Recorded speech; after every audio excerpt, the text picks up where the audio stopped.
Sí, vino de la mano el estreno de esta película del Día de la Revelación con la desclasificación que hizo Trump de todos los UFO files, ¿no? Que parece que los van como largando de a cuentagotas. ¿Cómo va, usuario de Zoom? Dice Eh, que en unos comentarios hay un comentarista famoso en México que se llama Jordi Rosado y justamente él estaba hablando de esta película y decía que le dieron como archivos clasificados a Steven Spielberg para que pueda hacer la película. sí, yo por lo que leí, o sea, no, la película lo que te cuenta es una persona que da a conocer, digamos, a nivel mundial todo el tema de, bueno, el secreto eh, guardado por los gobiernos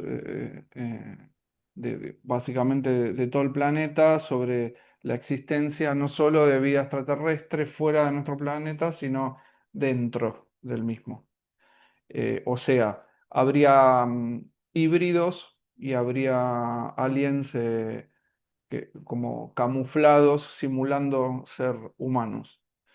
Eh, no sé cuánto de eso es verdad, pero bueno, yo algo de información creo clasificada sí le habrán dado a Steven Spielberg. De hecho, los UFO files que desclasificó Trump son interesantes, sobre todo los videos, ¿no? Las grabaciones de las naves, y eso. Algunas realmente son impresionantes. Eh, de hecho, hay un video de como una especie de nave, sería más como un dron por el tamaño, ¿no? De una nave con forma tipo de medusa sobrevolando el hangar de una base militar no me acuerdo qué país, es una base militar norteamericana. El tema es que mientras esa nave con forma de medusa sobrevuela a un nivel muy bajo, nadie la ve, pero las cámaras la registraron, ¿no?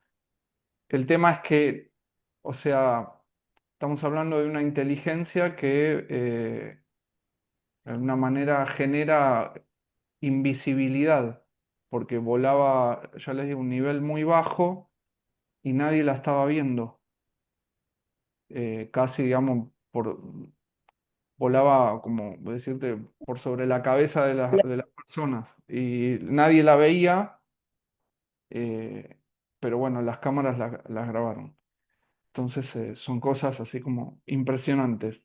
Después otra nave que tenía como forma, parecía como una estrella, eso también, que coincide con la descripción que hacen algunos textos bíblicos sobre la apariencia real de lo que serían los ángeles, ¿no? Bueno, y ya a partir de eso, bueno, se lucubran un montón de teorías.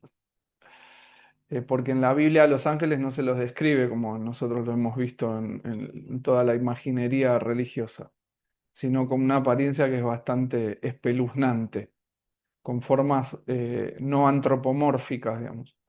Por eso en muchos relatos donde se hace mención de los ángeles se habla de que la gente que los vio se asustaba. Eh, pero bueno, ya sabemos cómo nos tenemos que tomar todo eso, ¿no? Como literatura nada más. Bien, ¿cómo están? Más allá del día de la revelación. ¿Qué tal esta semana?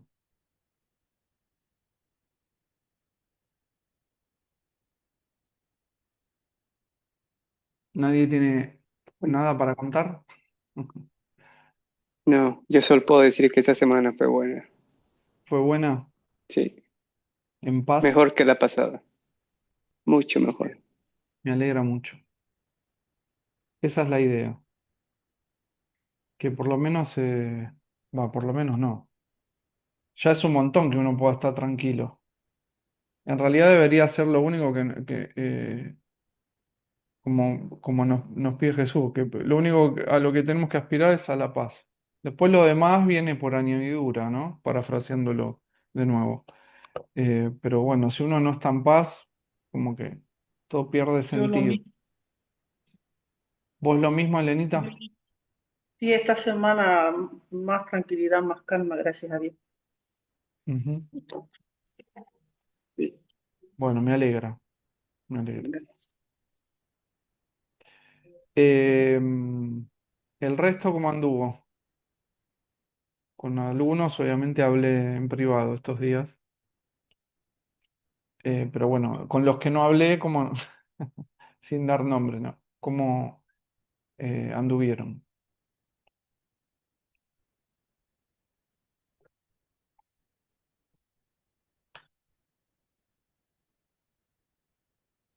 Bueno, silencio de radio. Bueno, vamos a empezar. Les quiero leer una sección que está en el capítulo 7 del libro de texto. Es la sección octava. Se titula La creencia increíble. Nunca la habíamos leído en clase. Si bien yo tengo un programa de estudio que es el que seguimos, obviamente que voy variándolo un poco para que no se vuelva algo repetitivo y no me aburra yo también, ¿no? De estar siempre viendo lo que me marca el programa de estudios. Por eso trato como de agregar otras cosas, ya sean del curso como del... Hola Martita, ¿cómo estás? Del manual de sanación crística, que sigo corrigiéndolo. Estoy maravillado con lo que voy corrigiendo y releyendo y repasando. Bueno, la creencia increíble, capítulo 7, sección octava. Dice así, hemos dicho que sin proyección no puede haber ira, pero también es verdad que sin extensión no puede haber amor. Aguárdame un momento. Todo ello refleja una ley fundamental de la mente y por consiguiente una ley que siempre está en vigor. Es decir, el que yo experimente ira por percibir cosas allá afuera que, digamos, me provocan la ira, se debe justamente a la proyección. De la misma manera, yo puedo experimentar la paz extendiendo amor, que también es una forma de proyección. ¿Se acuerdan cómo era la manera de extender? L- La extensión es uno de los recursos, perdón, que aprendemos. ¿Se acuerdan cómo era? Sí, sí, creo que sí. Bueno, es también una forma de proyectar, ¿sí? La diferencia es que, bueno, lo que yo proyecto ahora está basado en el conocimiento de lo que es nuestra santidad, de lo que es nuestra verdadera identidad. Entonces, yo lo que hago es extender, proyectar lo contrario a lo que estoy viendo para no verme afectado al percibir eso que está sucediéndose delante de mis ojos y para que con mi pensamiento yo pueda cambiar eso que estoy percibiendo. Es decir, se corrija ahí afuera por estar eligiendo verlo de otra manera. Entonces, si yo lo que estoy viendo es una escena donde dos personas se están peleando y donde hay mucha animosidad, al punto tal que de pronto temo que se agarren a los golpes, bueno, lo que tengo que hacer es cerrar los ojos, visualizar esas dos personas y extenderles paz, eh, entendimiento, ¿sí? Buena comunicación, para que justamente eso deje de pasar, deje yo de verlo ahí afuera, y a su vez para no terminar apoyándolo con mi mente, porque si yo lo veo y de pronto esa situación me pone nervioso, me pone incómodo, significa que, bueno, que me la creí y que estoy reforzando la creencia en el ataque, porque por eso yo me siento incómodo o me afecta al ver que dos están discutiendo y que pueden terminar yéndose a las manos, ¿no? Bueno, entonces lo que hago es cierro los ojos y ahí extiendo todo lo contrario a lo que estoy viendo extiendo todo lo que en realidad yo quisiera ver, ¿no? Si estoy viendo pelea, conflicto, bueno, extiendo lo contrario a eso porque yo lo que quiero es justamente la paz, ver la santidad en los demás. Bueno, entonces lo que hago es ese ejercicio, ¿sí?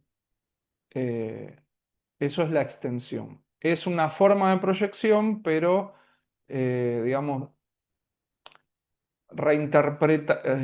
el uso negativo de la proyección es reinterpretado desde la lectura que hace el Espíritu Santo, ¿sí? Una cosa, ya sea lo que me provoca ira, como la otra, que es cuando yo extiendo eh, concordia, paz, entendimiento, en función de que una situación se corrija, o sea, en ambos casos estoy trabajando con la proyección.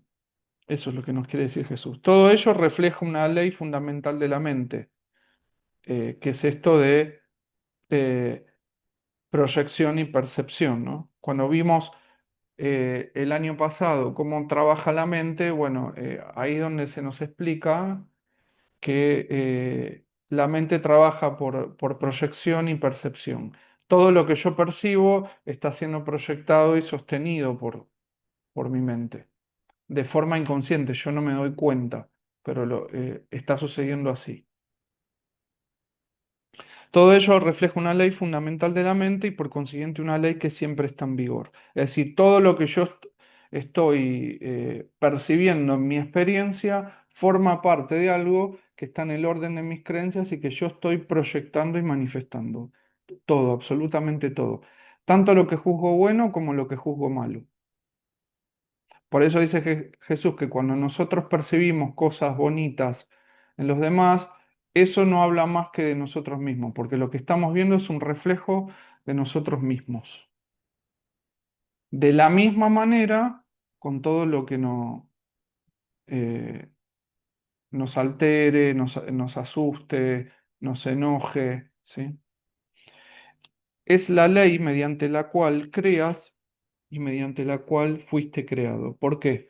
Porque nosotros al proyectar, fabricamos estas experiencias en el sueño de este mundo y de la misma manera Dios al extender su pensamiento no, nos creó a nosotros.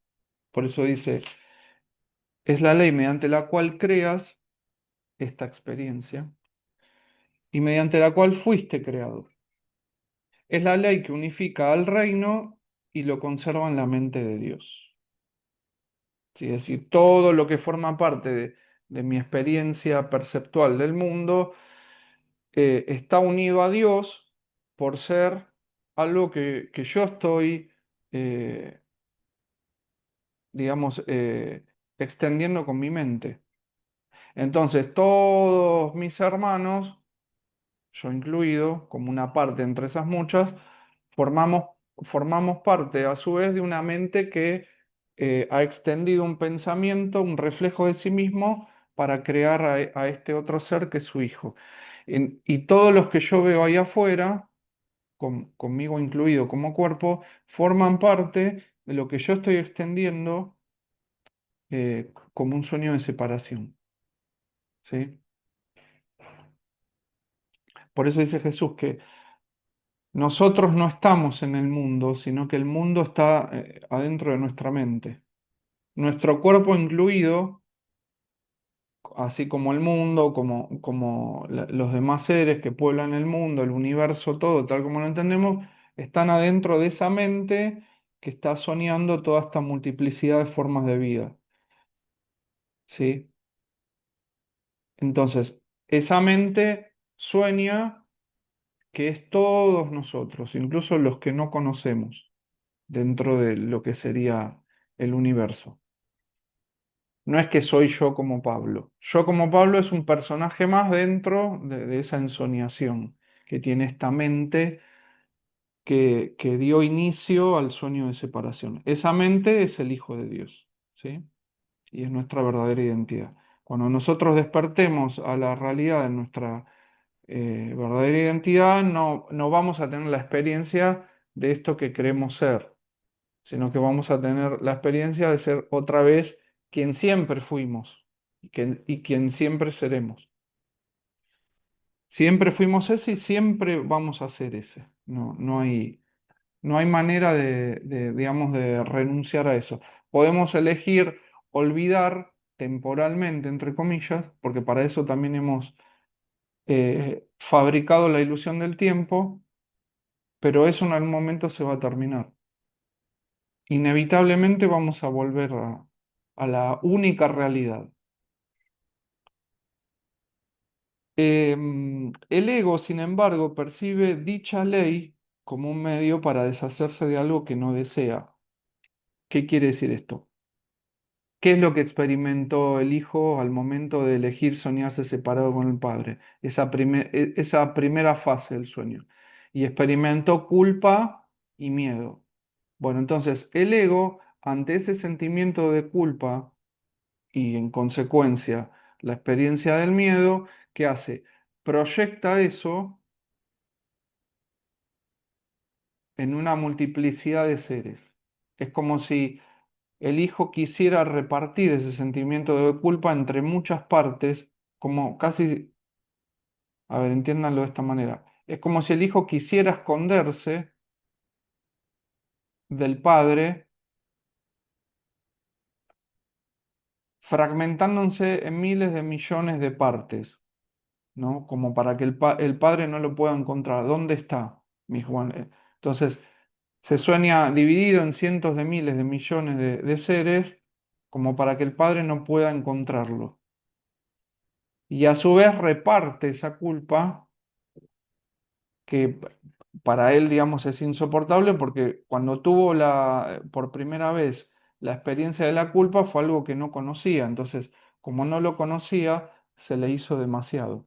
La única manera que encontró de deshacerse de eso, eh, aunque no completamente, fue repartiendo esa culpa y ese miedo. Por eso todos llevamos una parte de esa culpa y de ese miedo inconscientes en nosotros, como partes integrales de esa mente que se disoció, se fragmentó.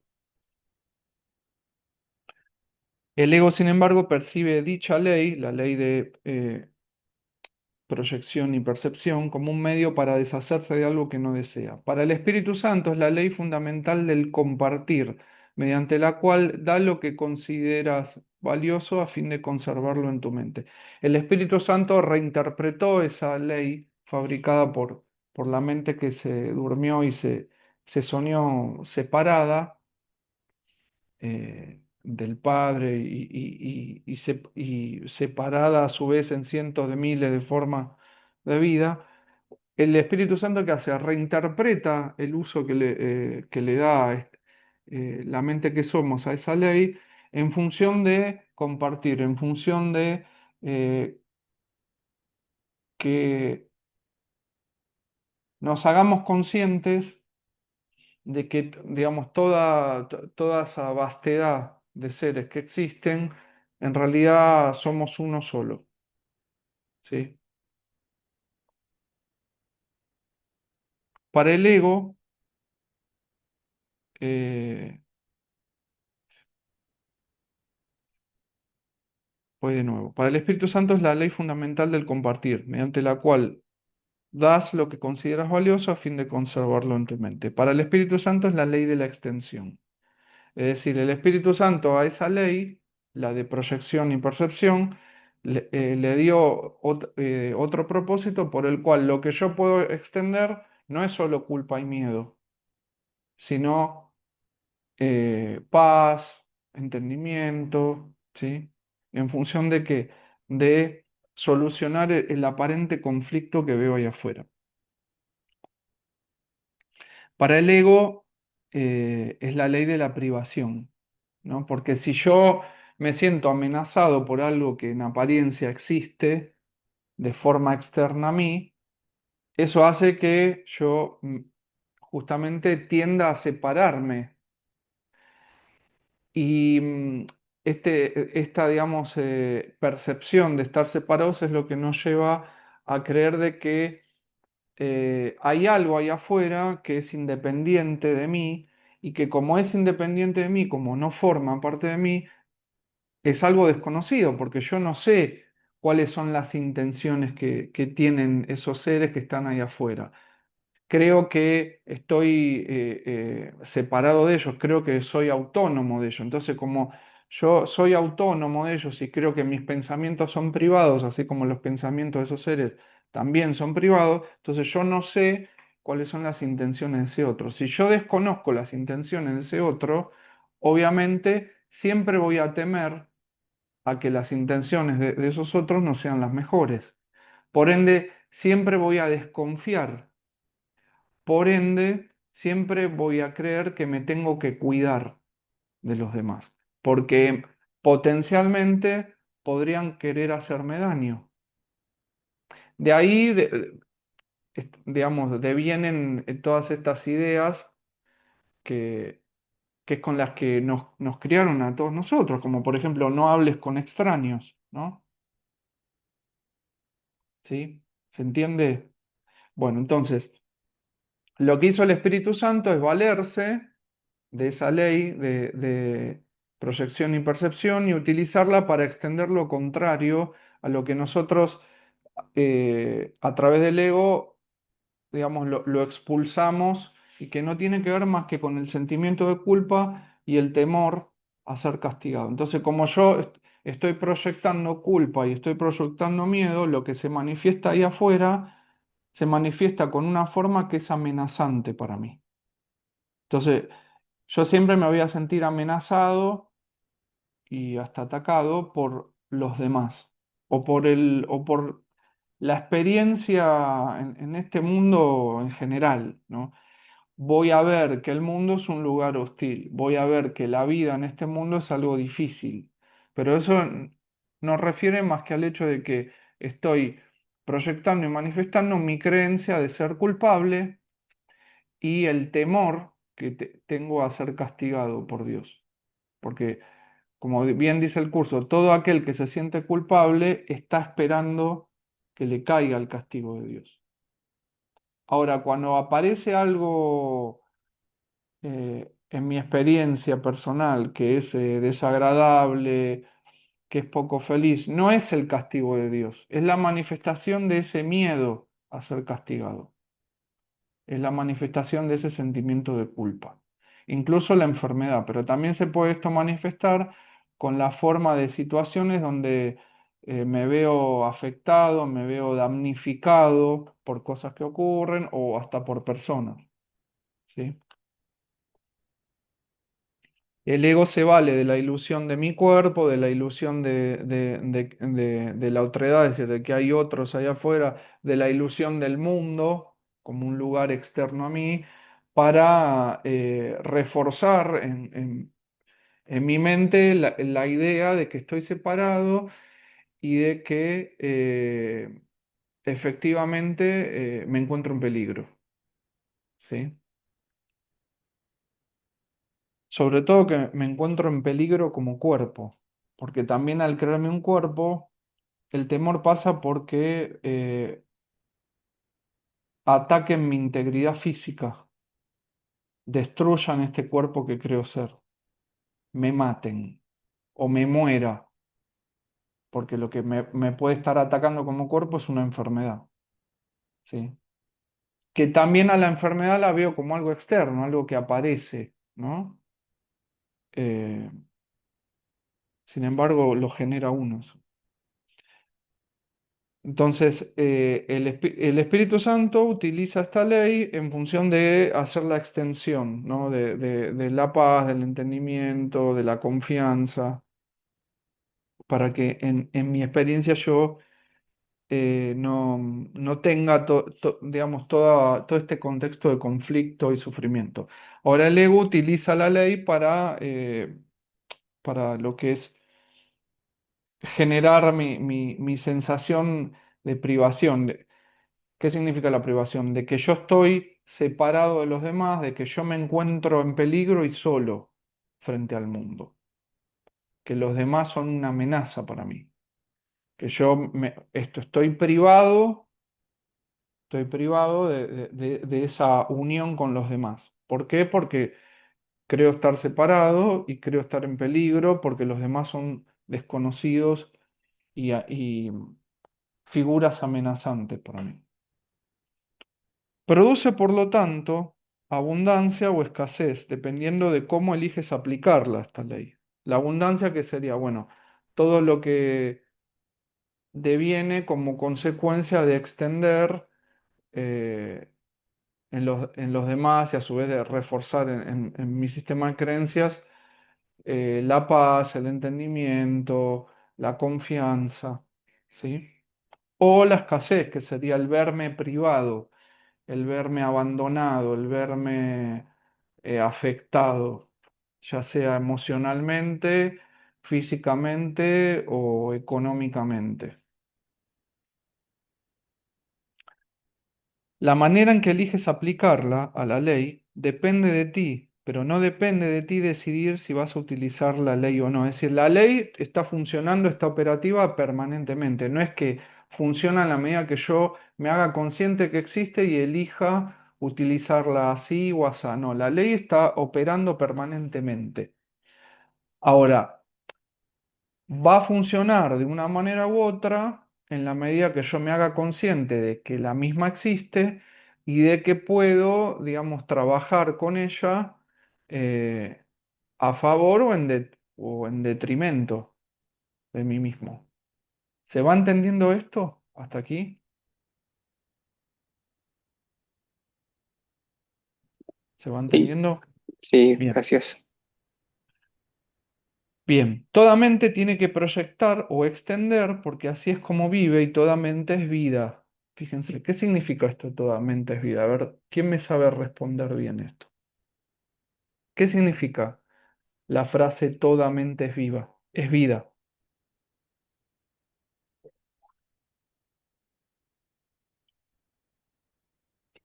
Es que toda mente es la misma mente y esa es creada por Dios y es eterna, entonces es Claro, vida. sí, eso sí, pero ¿por qué toda mente es vida?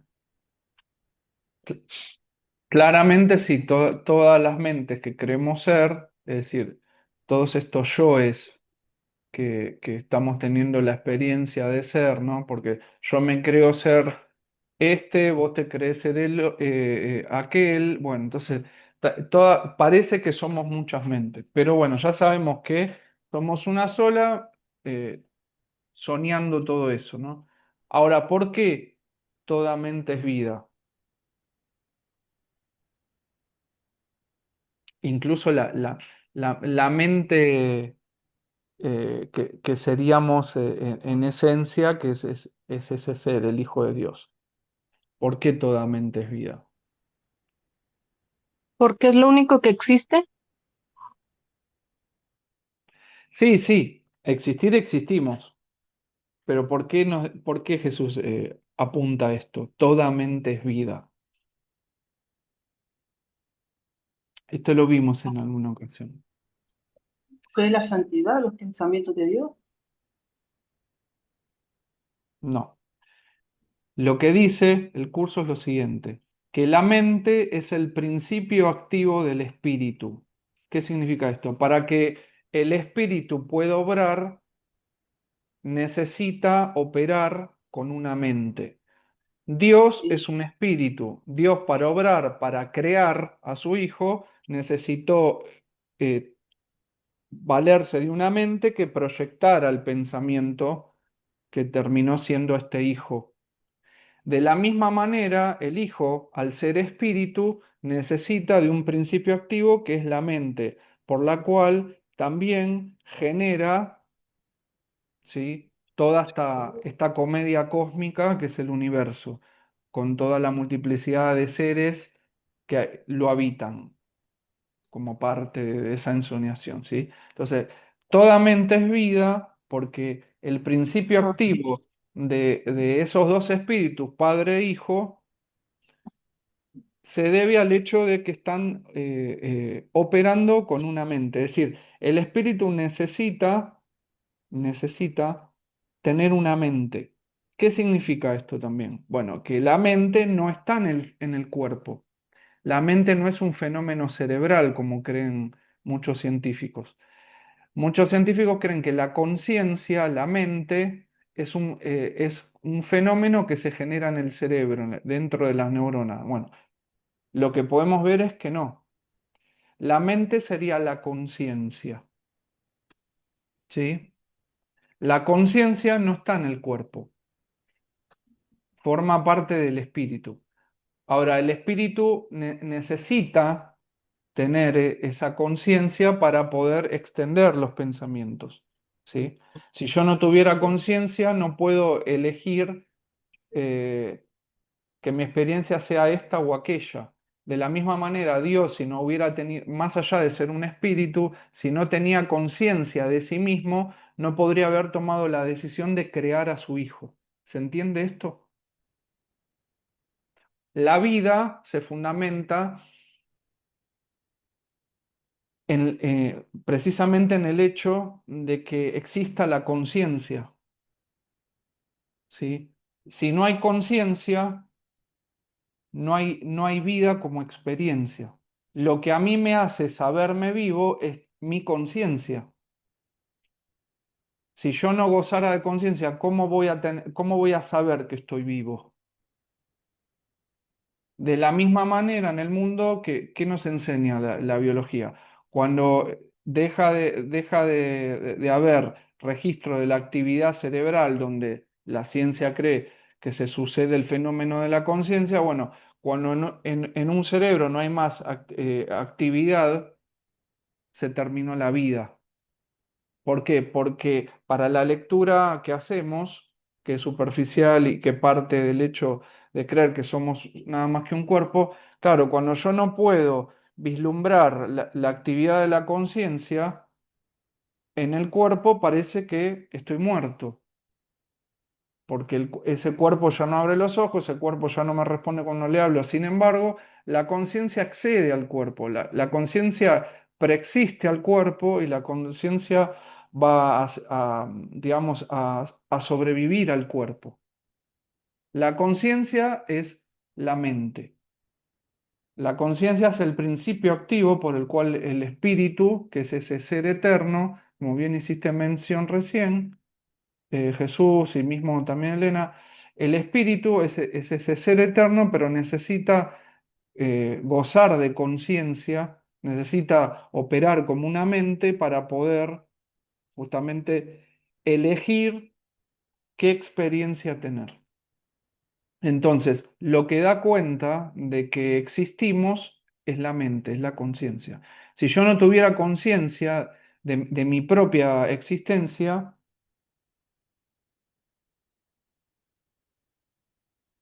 parecería que estoy muerto, ¿sí? Entonces, el espíritu necesariamente necesita tener una conciencia. Lo mismo sucede con nosotros. Cuando alguien entra en un coma, que pierde la conciencia, no hay actividad de ningún tipo, ¿no? No puede tomar más decisiones, está como si fuera en un sueño muy profundo del cual no se puede despertar. Bueno, lo que, digamos, da cuenta de que algo vive es el hecho de que tenga conciencia. Todas las formas de vida tienen conciencia de algún tipo, ¿sí? Inclusive en el sueño. Inclusive en el sueño. Pero bueno, supongamos que caemos en un sueño donde no hay sueños, Es ¿no? que Que es cuando nos, me duermo y me voy a negro y parece, o como cuando, no sé, nos ponen la anestesia y nos vamos a negro. No hay sueños, no hay actividad onírica. Bueno, entonces yo me desvanecí en la negrura, ¿sí? Perdí la conciencia, o como cuando me desmayé. claro. Bueno, al no haber conciencia, parece que dejé de existir, parece. Ahora, el ser que somos sobrevive a la experiencia corporal o material por el hecho de ser una conciencia. Entonces, yo puedo pasar de pronto por la experiencia de que mi cuerpo desfallezca a razón de un accidente de tránsito, pero de pronto me veo parado al lado del coche en el que iba yo conduciendo y que se estrelló contra un camión y ver todo mi cuerpo estropeado, pero yo estoy viendo eso, o me estoy viendo, o me estoy viendo desde arriba.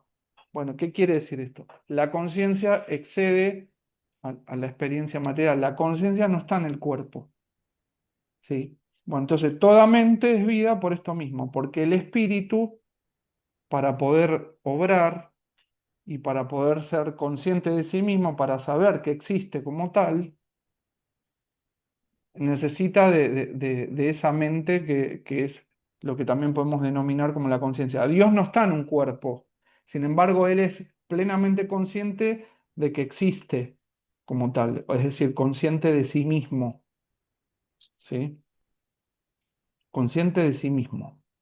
Y desde esa conciencia de sí mismo y de la plenitud de la que goza en sí mismo, del poder que tiene en sí mismo, tomó la decisión de crear a un hijo con el cual compartir ese gozo que experimenta en sí mismo, ¿sí? Entonces, toda mente es vida. Es decir, en la medida que yo tenga conciencia de mí mismo como ser, eso significa que estoy vivo. Aún no teniendo conciencia de que soy el Hijo de Dios, estoy vivo como el Hijo de Dios, ¿sí? Porque hay otra mente que me está pensando, hay otra conciencia que me está sosteniendo como un pensamiento que sale de sí misma, ¿no? Hay una mente que extiende un pensamiento que es ese hijo y lo sostiene. Pensó a su hijo. Hay una mente que me piensa, sostiene mi existencia con su atención, digamos. No me deja de pensar y de esa manera yo ten- tengo vida.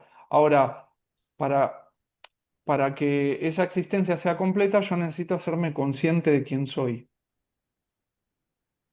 Por eso dice Jesús que no estoy pensando, sino aprendo a pensar como piensa Dios. No, no estoy viviendo en la medida que yo no retorne a la conciencia de quién soy realmente, ¿sí? Que es ese hijo. El uso que el ego hace de la proyección tiene que entenderse plenamente antes de que la inevitable asociación entre proyección e ira pueda por fin erradicarse. Es decir, para que la experiencia de la ira desaparezca de lo que es nuestra vida o del mundo, tal como lo entendemos, primero tenemos que aprender a, a entender plenamente en qué consiste esto de proyectar para luego percibir, esto de proyectar la culpa y el miedo para luego percibirlo ahí afuera con una forma amenazante o con una forma que a mí me invita al enojo y a querer atacar a otro, porque la ira también es una experiencia que experimento yo, no es que la ira solo la experimentan los demás contra mí, ¿sí? El ego siempre intenta perpetuar el conflicto. Es sumamente ingenioso en encontrar soluciones que parecen mitigar el conflicto, ya que no quiere que el conflicto te resulte tan intolerable que decidas renunciar a él. Por lo tanto, fíjense, ¿no? En este sentido, la astucia del ego. El ego siempre intenta perpetuar el conflicto. Es sumamente ingenioso en encontrar soluciones que parecen mitigar el conflicto, ya que no quiere que el conflicto te resulte tan intolerable al punto que decida renunciar a él. O sea, el ego siempre me va a mantener atrapado en el conflicto, pero en un nivel de conflicto que no sea total, sino casi total. ¿Por qué? Porque en la medida que el nivel de conflicto sea extremo, o sea, yo por una cuestión de supervivencia, me voy a querer correr del conflicto. Ahora, si el nivel de conflicto no es extremo, es casi extremo, voy a permanecer en el conflicto. Es decir, cuando yo de pronto me llevo mal con alguien, en la medida que ese malestar no sea total, me voy a seguir quedando en el conflicto. ¿Cuándo salimos de una relación? Cuando se vuelve insoportable estar ahí. Ahora, el ego, ¿qué hace? Procura de que no sea una experiencia completamente intolerable para mí. ¿Por qué? Porque de esa manera se asegura que yo me siga quedando en el conflicto. Si yo no soporto ver a alguien, voy a hacer lo posible para no verlo, para no estar, para no encontrarme. Ahora, si yo digamos, lo soporto, no lo soporto, pero digamos, eh, ese malestar que el otro me genera no es total, bueno, por ahí voy a seguir frecuentando los mismos ambientes que esa persona, aunque me resulte bastante insoportable. ¿Sí? Si el nivel de malestar no es total, yo me voy a seguir quedando en eso. Como nos pasa con nuestras relaciones en general. Podemos llevarnos mal con alguien, pero en la medida que el malestar con esa persona no sea total, lo vamos a seguir viendo, nos vamos a seguir encontrando. Ahora, cuando ya el malestar es total, por una cuestión de supervivencia psíquica, ¿qué hago yo? Me corro, elijo no saber más nada del otro, elijo no tener más nada que ver con el otro. Bueno, el ego es lo suficientemente astuto como para asegurarse de que el malestar no sea total para mí, sino casi total. Porque si no es total, yo me voy a seguir quedando en el conflicto. ¿Sí? Por lo tanto, trata a toda costa de persuadirte de que él puede liberarte del conflicto, no sea que lo abandones y te liberes a ti mismo. Utilizando su propia versión distorsionada de las leyes de Dios, el ego se vale del poder de la mente solo para quebrantar el verdadero propósito de ésta. Proyecta el conflicto desde tu mente a otras mentes. Es decir, el conflicto eh, está siempre en mí. Ahora, como yo no lo puedo resolver y en la medida que no lo pueda resolver, eso va a ir increyendo y para mí se va a hacer una experiencia insoportable, ¿qué hace el ego? Lo proyecta el conflicto en los demás. Entonces así, para mí, es más liviano el yugo, ¿no? Parece que el problema no es mío, sino que el problema es el otro.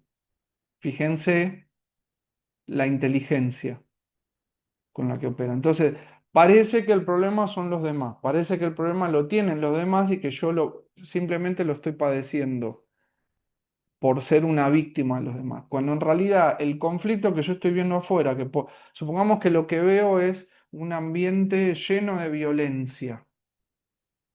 El conflicto de base no es que los demás son violentos, sino que yo creo en el ataque. Ahora, como eso se puede volver insoportable para mí, el ego lo que hace es proyectarlo y se manifiesta con la forma de personas que son agresivas entre sí. Entonces, parece como que no soy yo el que cree en el ataque, sino que afuera hay gente que es agresiva. Entonces, de esa manera, el conflicto no se vuelve total para mí. ¿Por qué? Porque está eh, arrojado, proyectado en otros. ¿Sí? ¿Se entiende esto? ¿Se entiende? Sí, sí. Un poco confuso, pero ahí, aquí estamos. ¿Qué es lo que te confunde? Pues un poquito de lo que explicabas anterior de la mente y ahora con esto. Pero ¿qué de todo? Porque expliqué varias cosas. Bueno, es que hubo un momento donde dijiste, cuando no se vive en conciencia, no se está viviendo. Claro, Entonces no estamos viviendo aquí, porque aquí no estamos viviendo en no. Sí, conciencia. pero eso es algo que se nos repite a lo largo y a lo ancho del curso, que esto no es la vida. ¿Por qué nos dice Jesús que esto no es la vida? Porque no Bueno, es, porque justamente nosotros estamos soñando algo que no somos. No estamos en conciencia de quién realmente somos. Y al no estar en conciencia de quién realmente somos, no estamos viviendo. Estamos soñando una vida que no es. ¿Sí? entonces pretendemos vivir y que hacemos el bien. Claro, pretendemos vivir, sí, por creer que somos algo diferente de quien realmente somos. Entonces, como yo creo ser otra cosa y creo que la vida es otra cosa diferente de quién soy y de lo que realmente es la vida, bueno, parece que estoy vivo, parece que soy pero ahora me he venido a enterar que la vida no tiene nada que ver con lo que yo creo que es la vida, ni yo soy el que yo creía ser. De la misma manera nos sucede con el amor. Nosotros creemos que el amor es tener hijos, es tener parejas, es tener, no sé, amigos, pero resulta que el amor no es eso. Entonces, toda experiencia que yo catalogo como amorosa en esta vida soñada Real. no es real, no es el amor. Por eso nos dice Jesús, el amor en este mundo es el gran ausente. ¿Qué significa? Nosotros nunca hemos tenido una experiencia de amor real porque el amor real no tiene nada que ver con lo que nosotros creemos que es el amor. Pero amor real es con Dios, De la no es misma con manera, la vida, tal como la entendemos, tal como la vivimos, entre comillas, no es la poco, vida. Por no eso es hace esa real. diferencia entre vida, tal como la entendemos nosotros, en minúscula, y vida, tal como lo que la vida es, con B mayúscula. Para nosotros la vida es nacer, engordar y morir, como decía Patricia Besada. Bueno, resulta que la vida en realidad es la vida eterna, donde no nacemos ni morimos. Y morimos eternamente. ¿Podemos entender eso? No, no lo podemos entender, porque No, para nosotros la vida consiste en nacer, engordar y morir. Bueno, resulta que en la vida real no nacemos, porque los que nacen son los cuerpos, y, y en la realidad de Dios no existen los cuerpos. Entonces no tenemos idea de lo que es la vida, ¿sí? En la es que medida que yo me identifique con esto de creer que soy lo que no soy, no estoy viviendo, porque no estoy teniendo conciencia de mi verdadera identidad ni de la realidad de la cual yo formo parte. Estoy dormido soñando otra cosa, ¿sí? ¿Se entiende esto? Es duro a ver, de asimilarlo, es duro enterarse de esto, no. Creo que es entenderlo, sí, tal vez aceptarlo es como la parte difícil. ¿sí? Además tenemos que también, para poder más o menos acercarnos intelectualmente a esto, al entendimiento de esto, tenemos que hacer, digamos, todo un movimiento con la mente y llevarla, digamos, al plano de lo abstracto, ¿sí? Bueno, al comienzo de la cursada yo les expliqué, la mente recta opera en lo abstracto, la mente egoica, la mente errada es la que opera en lo concreto. ¿Por qué? Porque en lo concreto es donde parece que hay formas. Sin embargo, lo que nos dice Jesús es que donde hay formas, eso es ilusión. Lo real es lo que no tiene forma. Lo real es lo inmutable, lo que no cambia. ¿Sí? Para nosotros es al revés. Lo real es lo que tiene forma. Sin embargo, nos venimos a enterar que lo que tiene forma no es lo real. Por eso lo que tiene forma se termina, se deteriora, se muere, porque no es real. Lo que no tiene forma, lo que pertenece al plano de la morfía, lo que es espíritu, lo que no está sujeto al tiempo ni al espacio, es lo eterno, es lo que no se termina. No se termina porque nunca empezó. ¿Cómo podemos entender esto de lo que es la eternidad? No, no podemos, no hay forma, porque nosotros operamos con una mente que se maneja con coordenadas espaciotemporales y para nosotros la vida comienza cuando nacemos y se termina cuando morimos. Sin embargo, nos dice Jesús que en la realidad de Dios eso no es así. Dios no nació, ni nunca va a morir. Y nosotros fuimos creados por Dios. No nacimos en la realidad de Dios, fuimos creados. Bueno, eso nos cuesta mucho entenderlo, ¿sí? Porque nuestra mente opera, insisto, en coordenadas espacio-temporales. La eternidad no tiene que ver con eso. Dios está fuera del tiempo, ¿sí? Entonces, esto de los tiempos de Dios son perfectos, o Dios sabe cuándo es el momento, no. Dios no sabe de momento, ni de relojes, ni de calendarios. El tiempo es una invención de la mente humana. Y esto es algo que, o sea, a la conclusión de que esto es así, podemos llegar sin necesidad de conocer el curso. El calendario lo inventamos nosotros. Las horas que marcan los relojes, dependiendo de donde cada uno viva, es algo que lo estableció alguien en función de ordenar lo que no podía explicar. Si nos deshiciéramos de todos los calendarios, de todos los relojes en este mismo momento, ¿vamos a saber qué hora es y qué día es? No. De la misma manera sucede con eh, las coordenadas eh, espaciales, ¿no? Norte, sur, este, oeste. Eso lo hemos fijado nosotros como para ordenarnos. Supongamos que estamos viajando con una nave por el espacio exterior. ¿Dónde es el sur, el norte, el este y el oeste ahí? ¿Al norte de dónde estamos en el espacio exterior? Bueno, ¿se dan cuenta? Es eso. Usuario de Zoom. Hola, sí, soy el usuario de Zoom. Te voy a poner ¿Cómo el nombre. andás, Tami? Sí, ¿Qué ya tal? sé que sos vos, pero te digo así en broma. Sí, ya lo sé, ya lo sé. Eh, Como dice Jesús, que es aceptación. Creo que cambiaría por me di cuenta. No es aceptarlo tristemente.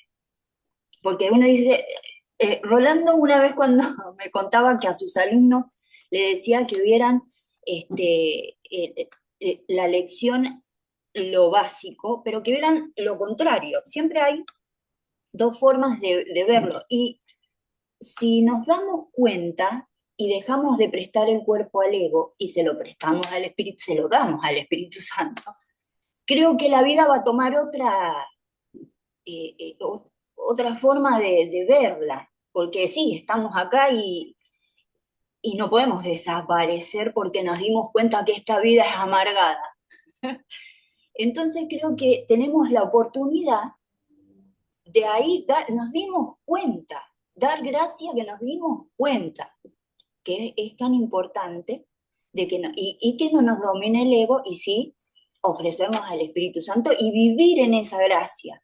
El otro día con Rolando decíamos que qué bueno es cuando te das cuenta y no juzgas, pero me imagino llegar al punto en donde ni siquiera prestas atención a las ilusiones, que es lo bonito de poder llegar a ese punto y Bueno, ahí ese despertar. estado es posible, pero al menos no por ahora, No por evidentemente, ahora, claro, para claro. nosotros. Eso es lo que en varias ocasiones hemos aquí tratado con, que es lo que Jesús denomina el sueño feliz. Es un estado de la mente que es posible, o sea, para nosotros todavía es algo, digamos que está en potencial, pero él dice que eventualmente lo vamos a alcanzar, pero no es por un tema de, bueno, ya va a llegar, no. O sea, vamos a llegar ahí en la medida que hagamos nuestra parte, pero es algo que está en potencial en nosotros. Es decir, nosotros podemos llegar ahí. Esto es como cuando de pronto, no sé, se nos enseña a leer y a escribir. No sabemos exactamente en cuánto tiempo vamos a leer de corrido y a escribir. Pero bueno, es algo que en la medida que nosotros digamos, nos pongamos a ello, a practicar y bueno, hacer lo que Así es. tenemos que hacer, lo vamos a lograr, digamos, ¿no? Que, Cognitivamente nuestra mente va a llegar a ese eh, punto por el cual pueda escribir de corrido exactamente. y pueda leer y pueda... Porque, mira, hay algo que dijiste que está bueno que lo hayas traído, porque justamente no se trata de darse cuenta, se trata de Ujú, aceptar, porque darnos cuenta, nos podemos ujú, dar cuenta de un montón de cosas. Ahora que eso lo aceptemos es otra cuestión, ujú. ¿sí? Es otra Pero no, cuestión, no porque aceptación en la tristeza. aceptación es fundamental, porque yo puedo tener el conocimiento teórico de algo. Ahora, Mm, no quiere decir, o de pronto vos me podés compartir un pensamiento que tenés, yo te puedo escuchar, lo puedo analizar, pero no significa que eso lo voy a aceptar. Aceptar es cuando yo lo hago mío, pasa a formar parte de mi sistema de creencias. Entonces, yo me puedo dar cuenta de algo, como cuando a veces te das cuenta de alguna situación que está sucediendo a tu alrededor, pero el que te des cuenta no significa que vos eso lo aceptes. Es decir, te lo reconozcas y digas, sí, esto es así. No, lo podés advertir o te podés enterar, como nos enteramos. Bueno, estudiando el curso nos vamos a enterar de un montón de cosas. Ahora, eso no significa que yo las acepte, porque de hecho, si, no- si vamos a... la evidencia lo que nos muestra es que es más lo que no aceptamos de lo que nos explica la enseñanza de Jesús que lo que sí. Por eso tenemos tantas dificultades a la hora de llevarlo a la práctica, porque ahí es donde es donde se evidencia que es más lo que no aceptamos que lo que sí, ¿sí? Porque hay una parte nuestra que elige no creer del todo lo que me está enseñando Jesús. Entonces, por eso después no lo pongo en práctica. Y de pronto escuchamos gente que te dice, no, bueno, no sé, no me, de pronto no me hallo o me cuesta, porque en el fondo en realidad no quiere creer, es decir, se resiste a creer en eso de lo cual se enteró. No es solo por enterarme, que ya lo acepté y pasó a formar parte de mí. No. O sea, la aceptación es, digamos, es algo que llega como resultado de que yo elija creer en lo que se me está enseñando o indicando y lo ponga en práctica para tener yo mi propia experiencia y convencerme, ¿sí? En este sentido, yo creo que la aceptación hasta se vuelve casi un sinónimo de la fe. Uno tiene fe cuando sucede algo que pasa por la experiencia personal. Vos no puedes tener fe en algo si no tuviste no puedes tener fe en Dios si no tuviste una experiencia personal de Él, ¿sí? Por más que yo te diga que Dios existe y que es bueno y que te cuida, en la medida que vos no tengas una experiencia personal de Dios, podés, podés no creerme o podés creer que Dios existe, pero de todas maneras no significa que eh, vas a tener, llegado el momento, la suficiente fe que tendrías que tener, porque por eso sucede muchas veces que ante situaciones adversas enseguida entramos en pánico. Bueno, ¿qué evidencia? Que yo no tengo fe. Yo digo que creo en Dios, pero ¿dónde está mi fe cuando de pronto me las veo negras? ¿Sí? Cuando me las veo negras y entro en pánico, significa que no tengo fe, porque ¿dónde está mi confianza ahí en Dios? O sea, digo que creo en Dios, o tengo el conocimiento eh, porque alguien me dijo que Dios existe, de que efectivamente hay un Dios, pero eso no significa que lo haya aceptado en mi sistema de creencias. Porque si yo creyera que es así, si yo lo hubiera aceptado, no tendría por qué entrar en pánico. Es decir, tendría que tener la experiencia de la fe, que es lo que muchas veces no tenemos. ¿Sí? Entonces no pasa por que uno se dé cuenta o se entere o lo lea, sino porque uno lo acepte. ¿Sí? Esa es la pequeña gran diferencia. La aceptación es fundamental, es fundamental. Es como cuando se nos dicen, sos santo y perfecto. Bueno, yo sí, me estoy enterando de eso. Ahora, ¿lo acepto? les voy a traer un ejemplo pequeño pero muy gráfico. Cómo se pueden dar cuenta si en verdad ustedes aceptaron el hecho de haberse enterado que son el santo y perfecto Hijo de Dios? ¿Cómo se pueden dar cuenta? Bueno, en la medida de que presten atención a cómo siguen viendo a los demás. Si yo hoy sé que soy el Hijo de Dios y sé que todos los seres que yo veo en torno a mí también son ese mismo ser, somos en esencia uno y el mismo, bueno, en la medida que yo vea a los demás como, como otra cosa, diferente a lo que sería un ser santo y perfecto, eso significa que yo no he aceptado eh, lo que se me dijo que yo soy, que por ende son también mis hermanos. Si a mí se me dice que yo soy santo y perfecto, pero a los demás los veo como de segunda categoría, los veo inferiores a mí, bueno, eso significa que yo no acepté el conocimiento que se me acercó, ¿sí? Porque si yo no lo acepto en los demás, no lo estoy aceptando en mí. Porque los demás y yo somos el mismo. Yo ya lo sé que los demás y yo somos el mismo ser. Ahora, si yo a los demás los repudio, los condeno, los rechazo, eh, los ataco, eso significa que no estoy aceptando el conocimiento de que soy el Hijo Santo y Perfecto de Dios. Por eso Jesús decía, el que no ama a su prójimo no ama a Dios. ¿Sí? El que persigue, juzga y asesina a su prójimo, no ama al Hijo de Dios, por ende no se ama a sí mismo. ¿Sí? Entonces no pasa por una cuestión de que nos enteremos solamente. El darse cuenta es enterarse, es hacerse consciente. Ahora, una cosa es hacerse consciente y otra muy distinta es aceptar aquello de lo cual me he hecho consciente hoy. ¿Sí? La experiencia es distinta. Yo hoy me puedo hacer consciente de que algo no va más, pero otra cosa es que lo acepte. Bueno, continuamos. Hay dos errores fundamentales en este intento. El primero es, estrictamente hablando, que el conflicto no puede ser proyectado porque no puede ser compartido. Cualquier intento de conservar una parte de él y deshacerse de la otra no tiene realmente ningún sentido. Recuerda que un maestro en conflicto no es buen maestro ni un buen alumno.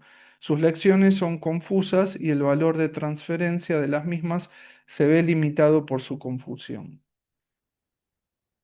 Vamos de nuevo. Hay dos errores fundamentales en el intento, ¿no? El primero es, estrictamente hablando, que el conflicto no puede ser proyectado. El que yo crea que mi propio conflicto yo no lo estoy transfiriendo a los demás, bueno, es decir, el que yo no crea en este conocimiento que se me está eh, brindando, que yo no crea en el conocimiento de esto que se me explica, bueno, eso ya es un primer error. ¿Por qué?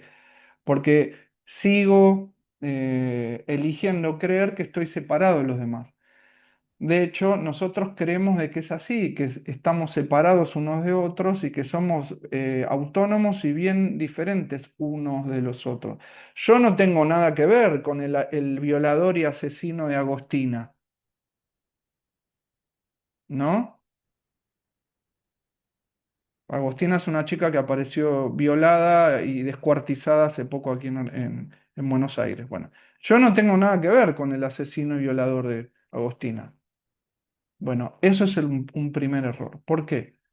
Porque tanto Agostina como su agresor son la manifestación de mi creencia en el ataque. El que yo crea que no tengo nada que ver porque nunca los conocí, porque nunca me vinculé con ellos, o porque yo nunca le hice nada físicamente hablando a alguien, bueno, eso es creer que estamos separados, ¿sí? Yo sé que somos uno y el mismo, que somos el mismo ser. Ahora, yo no tengo nada que ver con el asesino de Agostina ni con Agostina asesinada. Entonces, por más que yo me haya enterado que somos uno y el mismo, no lo estoy aceptando. Porque en la medida que yo rechace la idea de que los demás son la manifestación de una condición interna que yo tengo, entonces estoy, eh, estoy en el error, persisto en el error, ¿sí? Entonces, mi propio conflicto, lo que hago es seguir proyectándolo en los demás. Y eso puede cobrar forma de gente que ni siquiera parece que en mi experiencia yo la he conocido. A veces se puede manifestar como un conflicto que tengo en mi propia casa o en mi propia familia o en mi ámbito laboral. Pero a veces se puede manifestar como algo que veo en la tele que está sucediendo en otro país. Y creo que yo no tengo nada que ver, ¿sí? Bueno, eso es un error. Por eso habla de que un maestro en conflicto no es un buen maestro ni un buen alumno. ¿Por qué? Porque justamente cuando vos sos un maestro en conflicto es cuando de pronto promoves esto del empoderamiento personal y de desplazar la culpa de todo lo que te pasa en los demás, como hacen los psicólogos, que nos enseñan a culpar de todo a papá y a mamá. O como hacen los consteladores que nos enseñan a culpar de todo a nuestros ancestros, ¿sí? Bueno, eso es un maestro en conflicto. Y lo que enseña, es decir, el que toma eso que dice el psicólogo, el constelador, sería un alumno, ¿no? Porque es alguien que se está dejando llevar por esa premisa. Entonces, un maestro en conflicto no es un buen maestro ni un buen alumno, porque lo que está enseñando, como lo que está aprendiendo, en el caso que yo lo tomo, porque me dice mi psicólogo que es así, o me dice el constelador, o me dice el tarotista, o me dice el astrólogo, como yo lo tomo por válido, bueno, tampoco soy un buen alumno, porque no estoy resolviendo nada. Ese es el primer error, creer que el conflicto no está en mí. Creer que el conflicto pasa por afuera y que el conflicto como pasa por afuera me afecta a mí, pero no yo soy la causa del mismo. Nosotros creemos que no somos la causa del conflicto, ¿sí? El segundo error es la idea de que puedes deshacerte de algo que no deseas dándoselo a otro, es decir, arrojándolo, ¿no? Ahí afuera. Arrojándolo en el otro, bueno, es esto de yo no lo veo en mí, pero lo veo en el otro, ¿sí? Veo cosas negativas en el otro que en realidad están en mí, pero por ejemplo, veo que alguien es un mentiroso y en realidad eso que yo estoy viendo es reflejo de algo que se sucede en mi ser y es el hecho que a lo mejor yo no soy honesto conmigo mismo o no soy completamente honesto con las personas. Por ahí no es que miento, pero de pronto omito o oculto mis verdaderos pensamientos o sentimientos. Y sin embargo después veo a alguien que miente, que evidentemente miente y me enojo y lo señalo y lo condeno. ¿Sí? Por ejemplo, les voy a traer un caso. Hace unos años yo tengo una amiga, Sandra, bueno, que ella le habían puesto una multa porque había dejado mal estacionada la camioneta con la que hacía en ese momento ella no el trabajo en su pet shop. Ella iba a buscar perritos, los llevaba a su negocio, los bañaba, les cortaba el pelo y luego los devolvía a la casa de sus papás y mamás humanos. Bueno, en una ocasión dejó mal estacionada la camioneta, le pusieron una multa. Bueno, entonces, ¿qué hizo?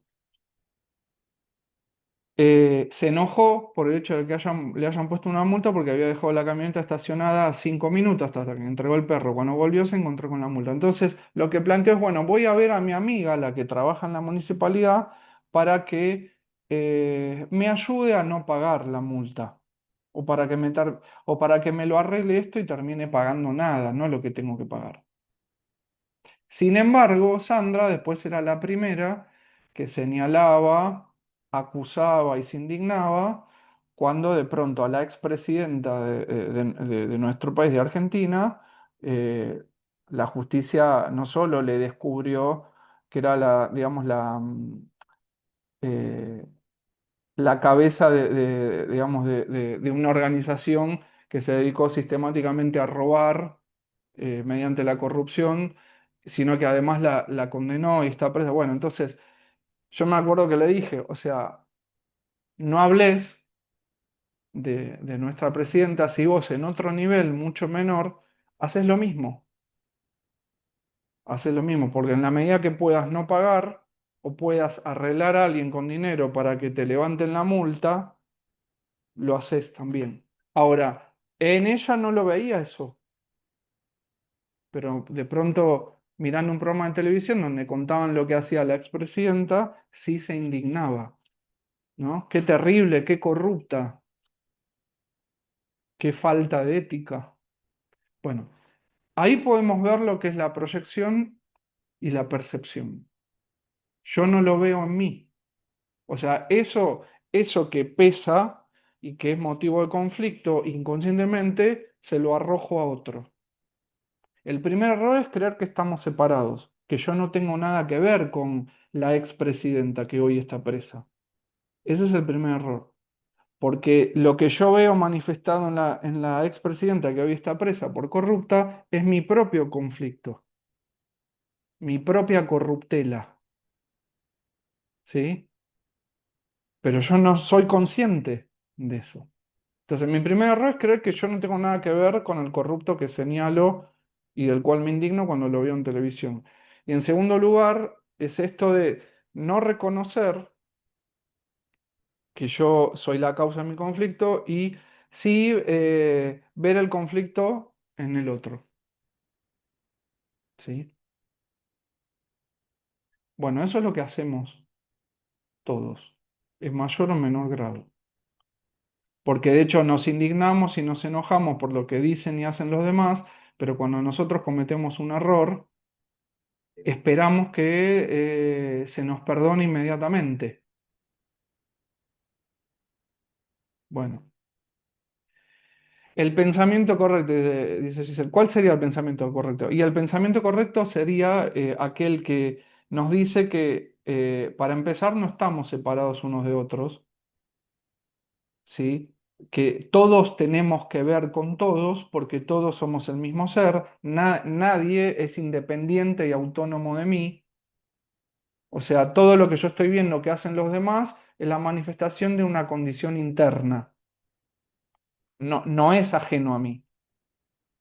Puedo no ser consciente de eso, pero los demás no son ajenos a mí. De la misma manera como yo actúo, no es algo ajeno a cualquiera de ustedes, porque somos todos el mismo ser. Y en segundo lugar, el hecho, y lo más importante de todo, de que ese ser que somos, no en la vida que está soñando, sino en la verdadera vida, en la vida con B mayúscula, sigue siendo perfecto e inocente. Porque todo eso que parece que hace mal, todos esos errores que parece que comete, todas esas aberraciones que parece que suceden en el sueño de este mundo, no dejan de ser un sueño. En la realidad a la cual pertenecemos, que es la de Dios, eso jamás sucedió. Jamás fuimos capaces de nada malo. Seguimos siendo inocentes. Por eso dice Jesús que la verdadera justicia divina es aquella que establece que a los ojos de Dios seguimos siendo inocentes, no importa lo que parece que le hayamos hecho a los demás o lo que parece que los demás nos hayan hecho a nosotros. Todos seguimos siendo inocentes.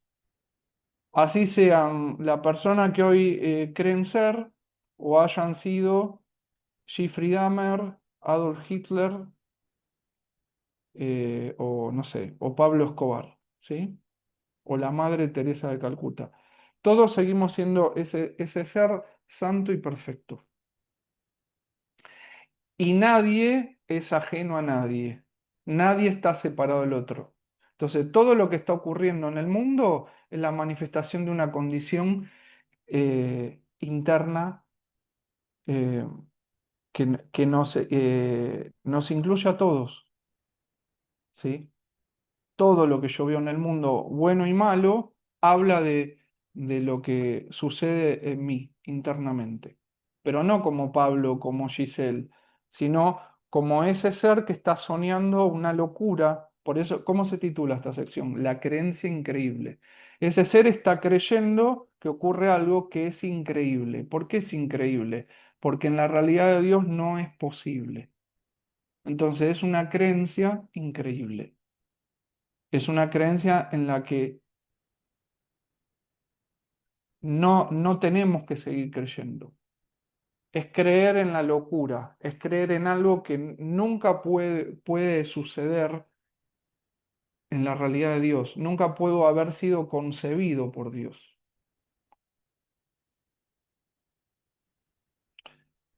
La creencia de que viéndolo fuera de ti lo excluyes de tu interior es una distorsión total del poder de la extensión. Por eso es por lo que los que proyectan se preocupan tanto por su seguridad personal. Temen que sus proyecciones van a retornar a ellos y hacerles daño. Como yo en el fondo, yo como todos ustedes, me siento culpable de haber abandonado a Dios y temo ser castigado por Dios, estoy inconscientemente esperando que suceda algo malo, que sería en teoría el castigo de Dios. Entonces, eso sin darme cuenta lo proyecto. ¿Y cómo lo veo reflejado ahí afuera?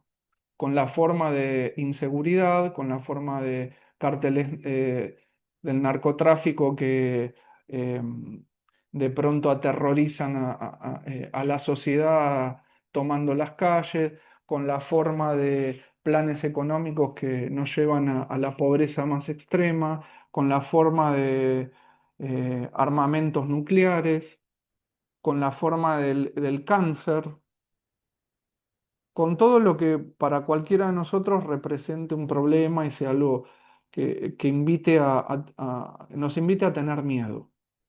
¿Sí? Todo eso es la manifestación de que yo me siento culpable y de que temo ser castigado por Dios, por haberlo abandonado, por haberlo traicionado. Él me dio la vida, me lo dio todo y yo quise hacer mi propia historia donde él no entre. Bueno, entonces ahora me va a caer la del pulpo, por ingrato, ¿no?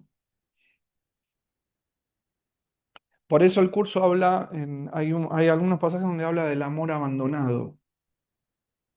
¿Qué significa esto del amor abandonado? Si nosotros para venir al mundo tuvimos que abandonar al amor, es decir, olvidarnos, sacarlo de nuestra conciencia, como de la misma manera sacar de nuestra conciencia el recuerdo de quién somos realmente y de quién es nuestro Padre, bueno, significa entonces que para venir al mundo, si abandonamos al amor, el amor no está en este mundo. Porque si el amor estuviera en este mundo, si fuéramos conscientes del amor en este mundo dejaría de existir como tal y nosotros dejaríamos de existir como estos que queremos ser. Volveríamos a recuperar la conciencia de nuestra verdadera identidad. Es decir, es como si nos despertáramos de un estado amnésico. Durante ese estado amnésico yo creía ser muchos. Ahora como recuperé la memoria me doy cuenta que soy solo uno y que no soy nada de todos esos que soñaba ser en mi estado amnésico. ¿Se entiende esto? Por eso a veces cuando le damos mucha vuelta a esto, parece que la cabeza nos va a estallar, claro, porque no estamos acostumbrados a llevar a la mente, digamos, a esos lugares de abstracción. Nos es más fácil identificarnos con las formas, ¿no? Y como yo me identifico con la forma, eso es lo que me lleva a creer que estoy separado, porque en la abstracción no hay formas. Y en la abstracción, justamente al no haber formas, todo está incluido ahí. En la separación hay forma. Entonces, donde yo veo formas, eso es, digamos, la evidencia de que creo estar separado, porque yo soy una forma y ahí hay otra forma y allá hay otra forma. ¿sí? Sean cuerpos o sean objetos constituidos de materia inerte, muebles, ¿sí? Cosas.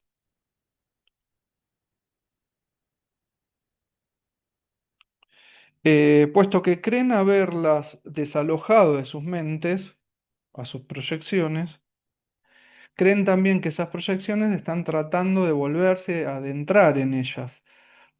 Pero como las proyecciones no han abandonado sus mentes, se ven obligados a mantenerse continuamente ocupados a fin de no reconocer esto. Bueno, ahí está un poco lo que le explicaba recién a Amalia. Yo cuando me hago consciente de que esto es así, porque me entero gracias a un curso de milagro de que es así, bueno, eh, como quiero seguir creyendo que estoy separado y quiero seguir creyendo que yo no tengo nada que ver con el Chapo Guzmán o con el asesino y violador de Agostina, prefiero quedarme con el paradigma del ego, que es el que me dice que yo no tengo nada que ver porque yo soy algo completamente distinto del asesino y violador de Agostina o del Chapo Guzmán. ¿Sí? Entonces prefiero ocupar mi mente en las cosas que me dicen que yo soy algo separado, autónomo y bien diferenciado de aquello que no quiero reconocer que forma parte de mí por ser todos uno y el mismo ser. No puedes perpetuar una ilusión acerca de otro sin perpetuarla en ti mismo. Fíjense, en la medida que yo condene a alguien de algo, me estoy condenando a mí de ser lo mismo, aunque no me dé cuenta. Por eso incluso cuando yo saco a alguien de mi vida por juzgarlo esto, aquello y lo otro, por juzgarlo negativamente, aún sacando a ese de mi vida, me sigo sintiendo mal. Lo que me hace sentirme mal es el hecho de que no estoy teniendo pensamientos amorosos.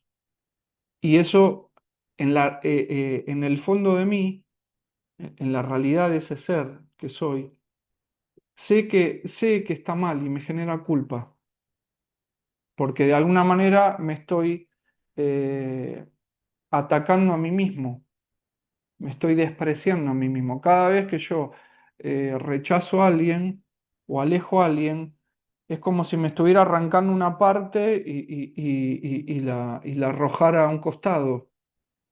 ¿Qué voy a experimentar? Dolor.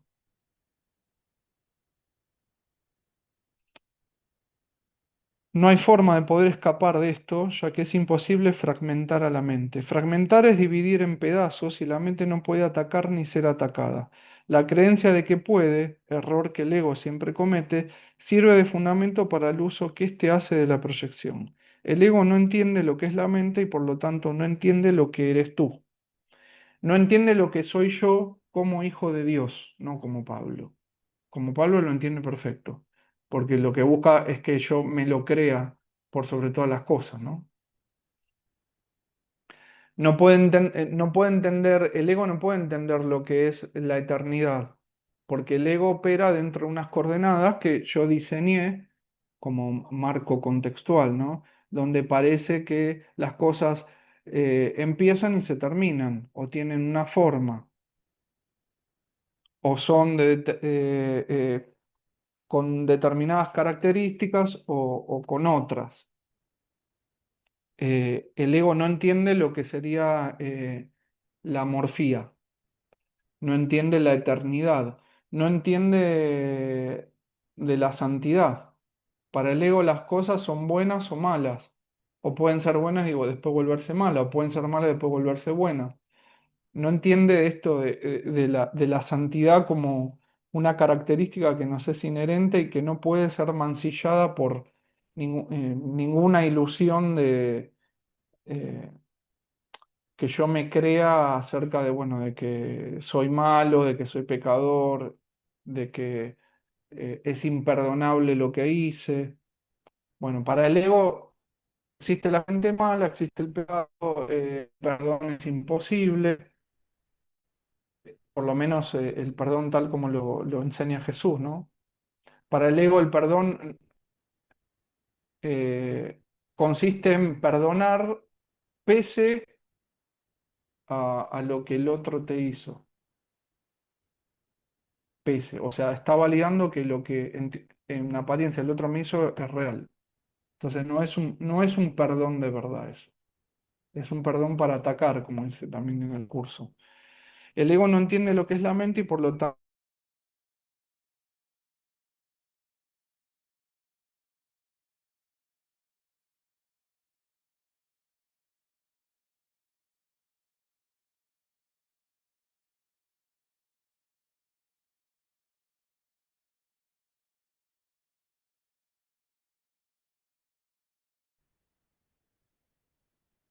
Ahí volvió. ¿Me ven? ¿Me ven y me escuchan? Se fue, no sé, Sí, un segundo. sí. Bien. Sí, Sí, ya. por Bueno. unos minutos te fuiste, pero por unos segundos, pero ya volviste. Sí, sí, no sé. No sé si fue Zoom o la conectividad. No, la conectividad no creo. Habrá sido Zoom, porque se cerró y se volvió a abrir. El ego no entiende lo que es la mente y por lo tanto no entiende lo que eres tú. Fíjense que estamos hablando de esto y se cerró Zoom. Es increíble. Su existencia, sin embargo, depende de tu mente porque el ego es una creencia tuya. El ego es un sistema de creencias, es ese sistema de creencias que nos anclan la idea de estar separados, de ser culpables y de que Dios puede castigar. O sea, el ego no es un ente o algo externo a mí, ¿no? Como la idea, por ejemplo, del diablo, no. Es un sistema de creencias. Entonces, el ego depende de mi mente porque es una creencia que yo fabriqué. Yo me creé ese sistema de ideas que me dicen que estoy separado de Dios, que soy un cuerpo, eh, que validan toda esta experiencia que estoy teniendo como humano o que estamos teniendo como humanos. El ego es una confusión con respecto a tu identidad. Fíjense qué buena definición. ¿Qué es el ego? Es una confusión con respecto a tu identidad.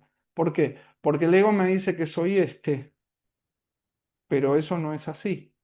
No soy este, soy otra cosa. Que no es este cuerpo, que no es este nombre, que no es esta apariencia. Jesús me decía, entonces no estamos viviendo, no, porque estamos creyendo ser una cosa y no estamos siendo conscientes de nuestra verdadera identidad, del ser que somos, por ende no estamos viviendo. Estamos soñando que vivimos, pero al no tener conciencia de quién soy, no estoy experimentando la vida eterna, no estoy experimentando el hecho de ser el Hijo de Dios. No estoy experimentando el hecho de no ser o no habitar en un cuerpo. No, estoy teniendo una experiencia de todo lo contrario, por creer que soy otra cosa. El ego es una confusión con respecto a tu identidad. Al no haber tenido nunca un modelo consistente, no se desarrolló nunca de manera consistente. Es el resultado de la aplicación incorrecta de las leyes de Dios. Fíjense. Entonces, el ego es el resultado de haber creído algo que interpreté mal. Cuando papá me dijo no al hecho de querer crear a mi propio creador, porque era lo único que, digamos, no podía hacer, pero con lo que insistía hacer como niño caprichoso, bueno, yo me valí de esa negativa para elegir tener una experiencia donde me separara de Dios y donde yo pudiera ser el creador. Entonces, invertí todas las leyes de Dios, ¿sí? Es el resultado de la aplicación correcta de las leyes de Dios llevada a cabo por mentes distorsionadas que están usando indebidamente su poder. No le tengas miedo al ego. Una vez me acuerdo a alguien que formó parte de esta cruzada, ya no está, decía, no, porque el ego me jugó una mala pasada. No, hablaba del ego como si hablara de Satanás. Satanás me tentó. Me hace acordar a los evangélicos que por cada cosa que les pasa le echan la culpa a Satanás. Se me cortó la luz, fue Satanás. No llegué a fin de mes, fue Satanás. Bueno, no. Al ego no hay que temerle, porque el ego depende de nuestra mente. Es un sistema de creencias que nos hemos fabricado y con el cual elegimos operar a diario. Ahora, hay otro sistema de creencias otra mentalidad a disposición nuestra si la queremos usar. ¿Cuál es esa otra mentalidad? Esa otra mente, que Jesús la llama la mente recta. Bueno, es todo el paradigma del Espíritu Santo. Nosotros podemos elegir operar con ese sistema y no con el sistema del ego, ¿sí? Entonces, no le tengas miedo al ego. El ego no es algo que está por fuera de vos y que te va a jugar malas pasadas, como esta idea del diablo.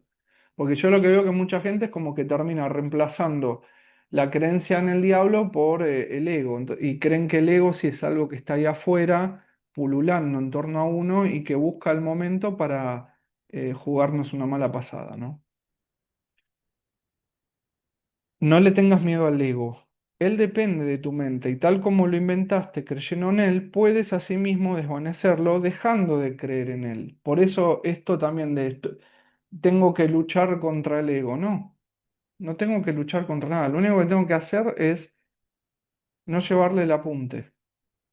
Todo lo que me sugiere en forma de pensamiento, de ideas, de emociones, no prestarle atención.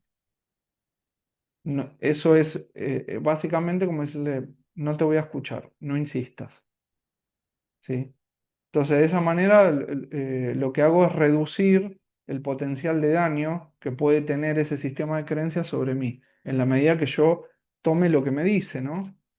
Si me dice, tu vida es un desastre, no servís para nada, los demás están en tu contra, nunca vas a lograr ser feliz, y yo todo lo doy por válido, bueno, entonces sí, lo engordo como una sanguijuela que no para de chupar sangre, ¿sí? Ahora, si yo no le presto atención, va a llegar un momento en que no va a tener tanta influencia sobre mí.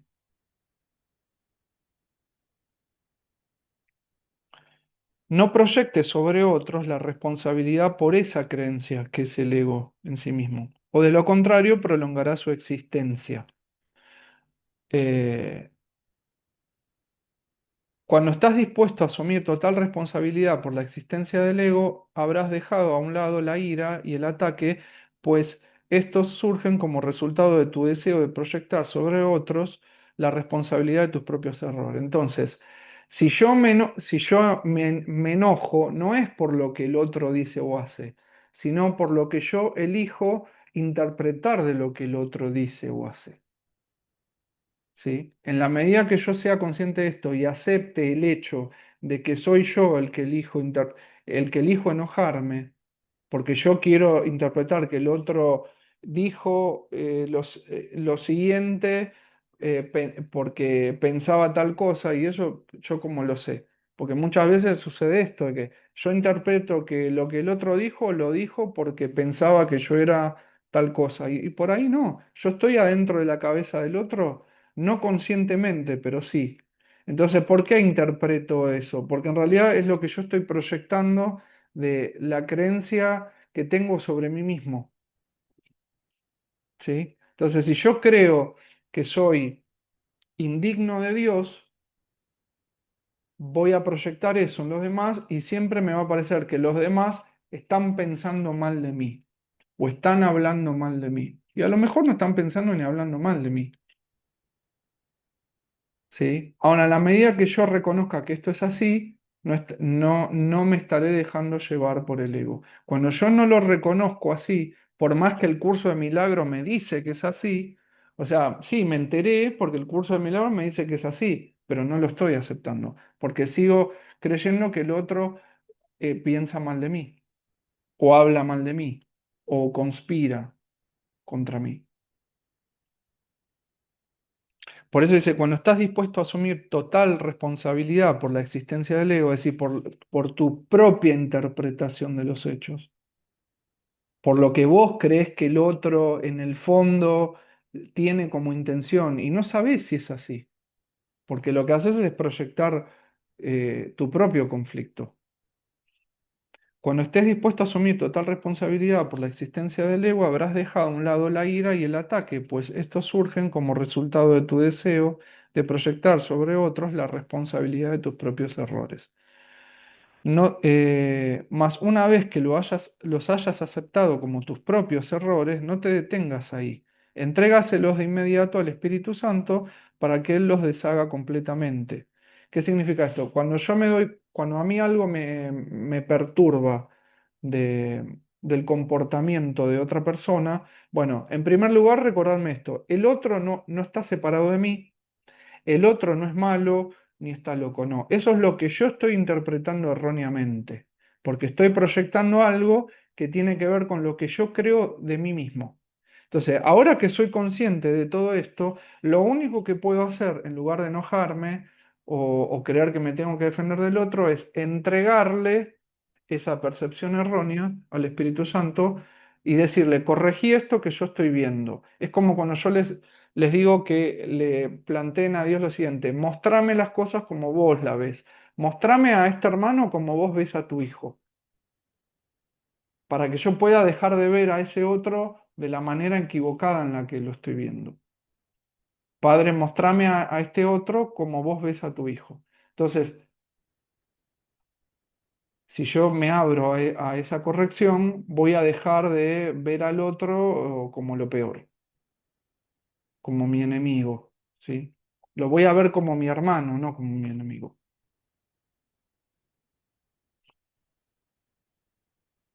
Por eso dice: más una vez que los hayas aceptado como tus propios errores, digamos, a estos pensamientos, a esta percepción, no te detengas ahí, entrégaselos de inmediato al Espíritu Santo para que Él los deshaga completamente, de manera que todos sus efectos desaparezcan en tu mente y por ende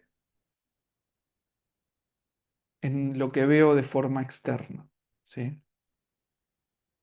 El Espíritu Santo te enseñará a percibir más allá de tus creencias, porque la verdad está más allá de cualquier creencia. Y la percepción del Espíritu Santo es verdadera. La verdad está más allá de lo que yo crea. ¿Cuál es la verdad? Que somos el Hijo de Dios. Entonces, yo puedo creer de cualquiera de ustedes, o cualquiera de ustedes puede creer de mí un montón de cosas. Eso no es la verdad. La verdad es que somos uno solo, que es el Hijo de Dios y es perfecto y santo. Todo lo que yo pueda creer de ustedes, o todo lo que ustedes puedan creer de mí, no es la verdad. Son creencias personales y por ende son percepciones erróneas.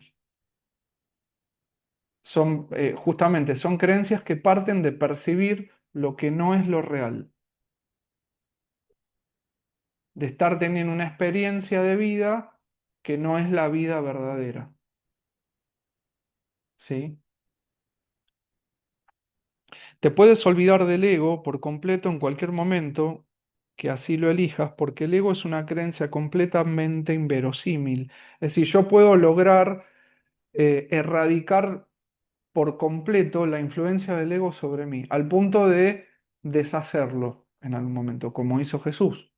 Por eso Jesús se despertó, logró deshacer su ego, ¿sí?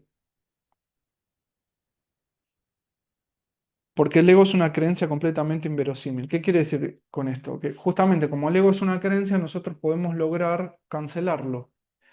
Cuando nosotros tenemos una creencia y de pronto sucede algo en nuestra experiencia que nos lleva a cambiar de perspectiva y a dejar de creer que eso era así y ahora creer lo contrario, ¿qué sucede con la creencia que yo tenía en un primer momento?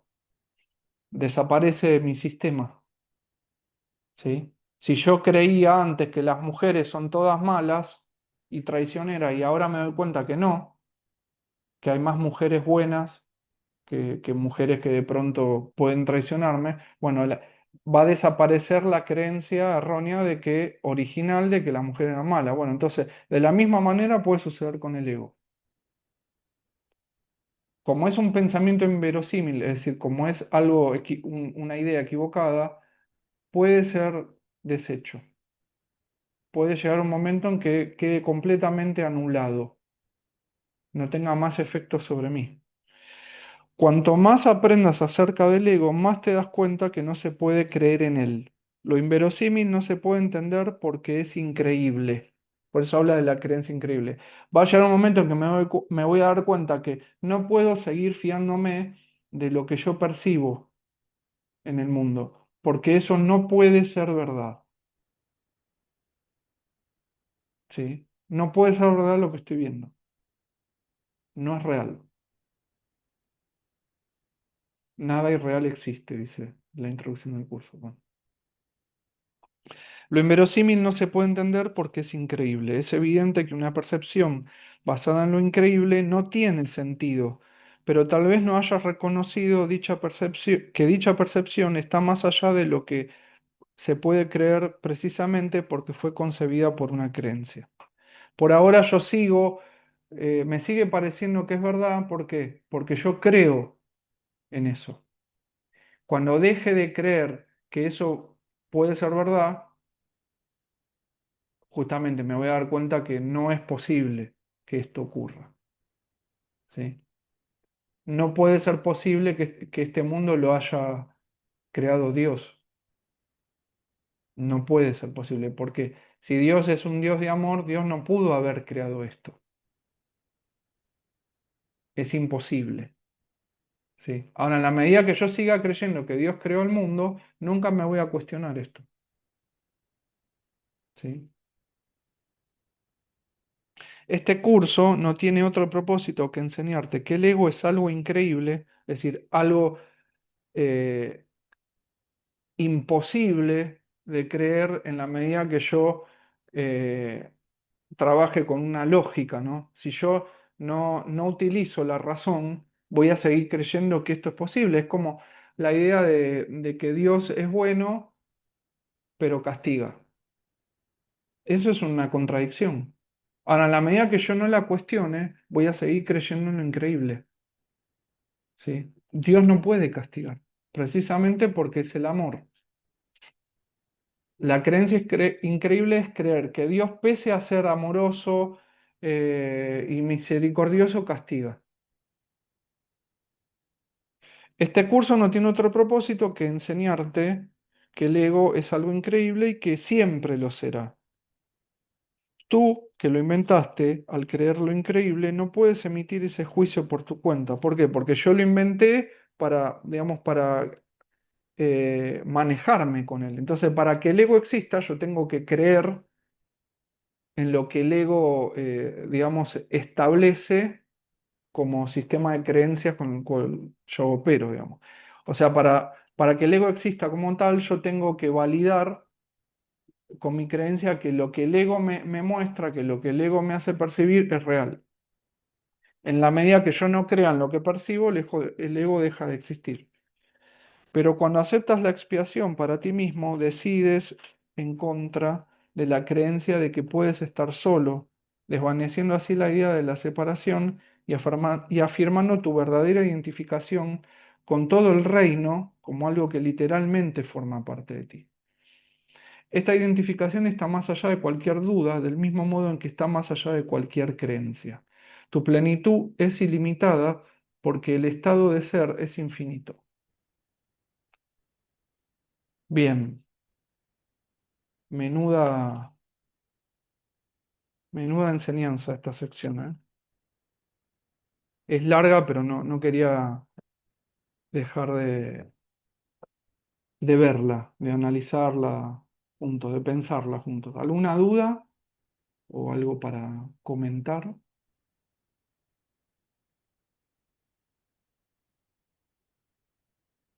Nada, hermano, levantaste ahí la mano. Adelante. Hola, buenas noches ¿Cómo estás? o buenos días. Depende, claro, de donde cada Claro, uno esté.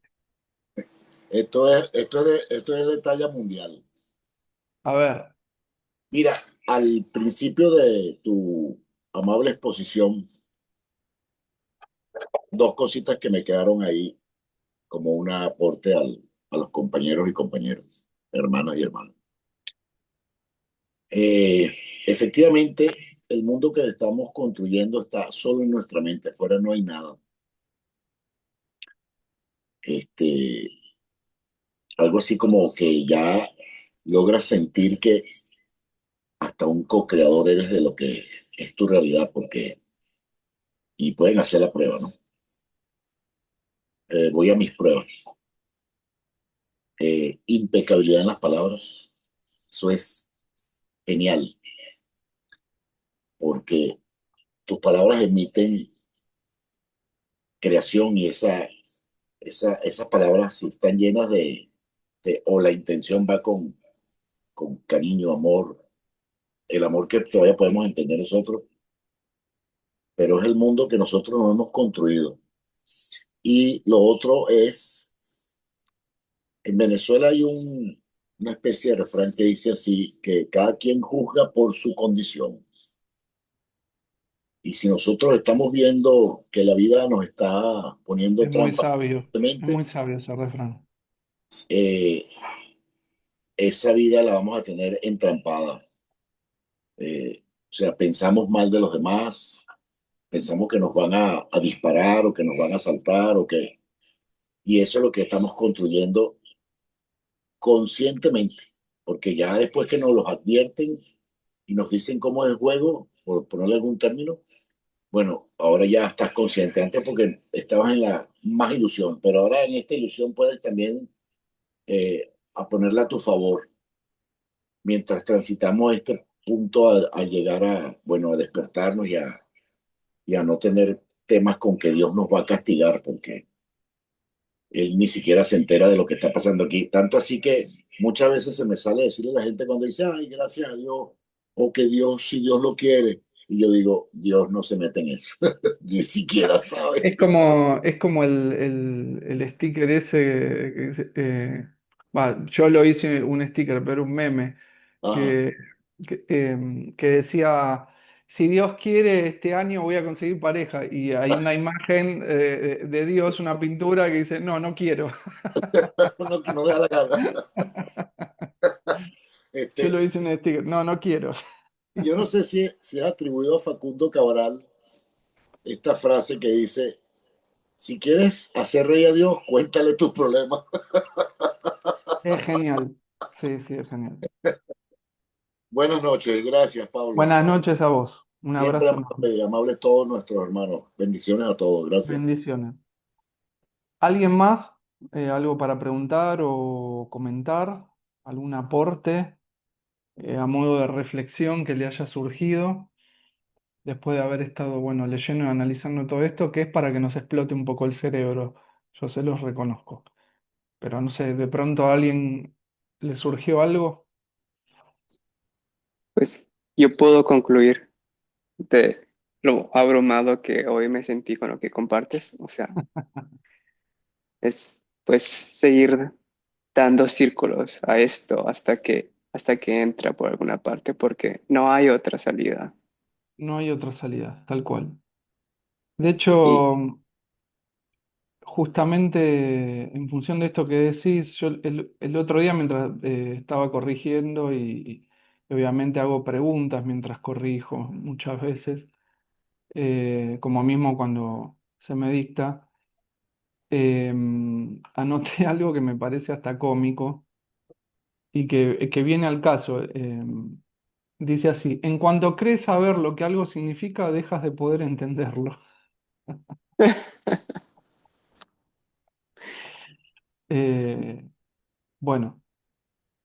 Eso sería, en resumidas cuentas, digamos, la percepción.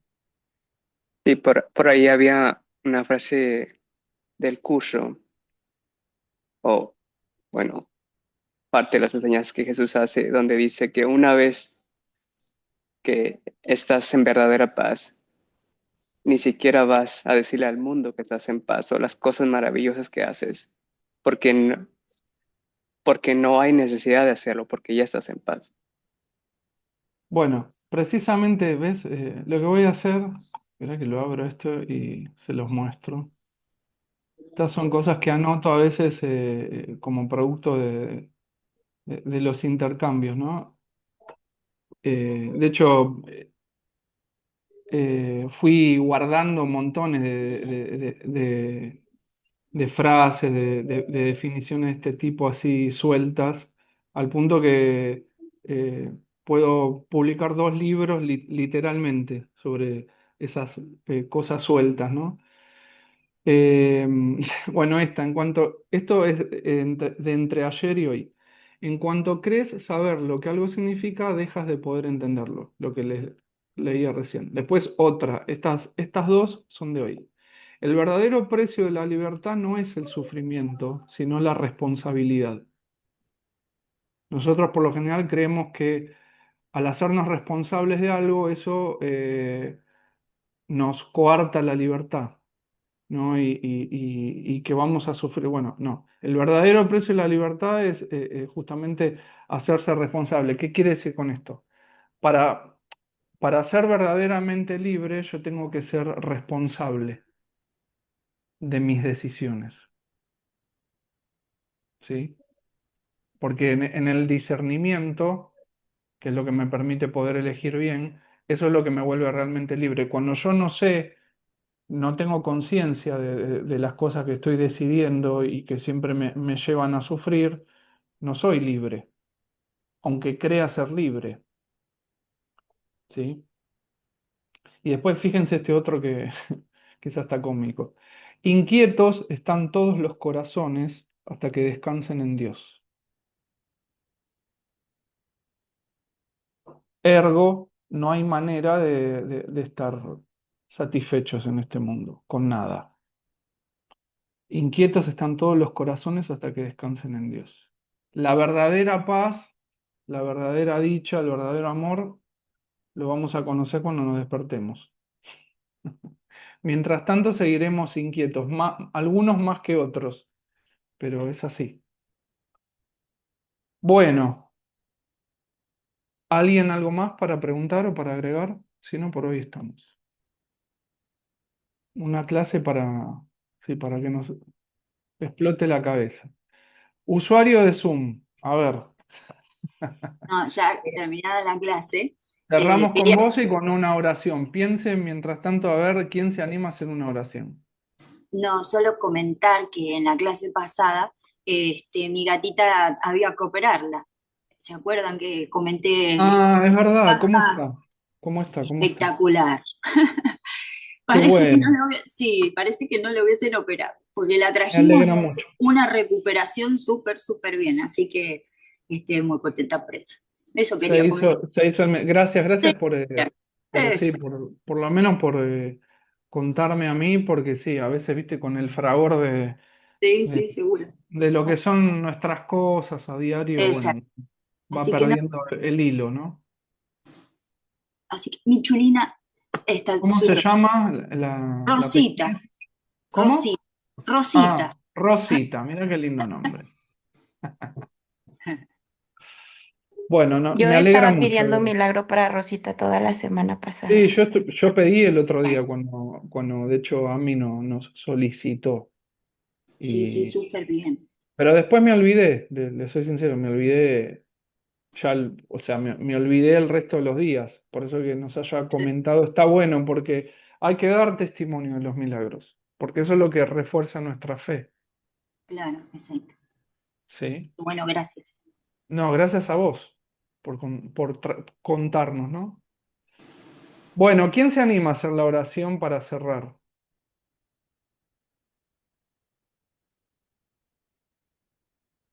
Otra vez silencio de radio. ¿Quién se anima a hacer la oración? Vamos. La verdadera libertad está en hacerse responsable. Lo acabamos de leer. No el desentendido. ¿Quién se anima? Vamos.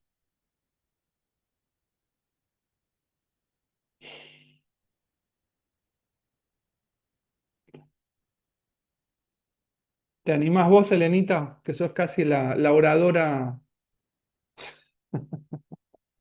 oficial. A ver, Adelante.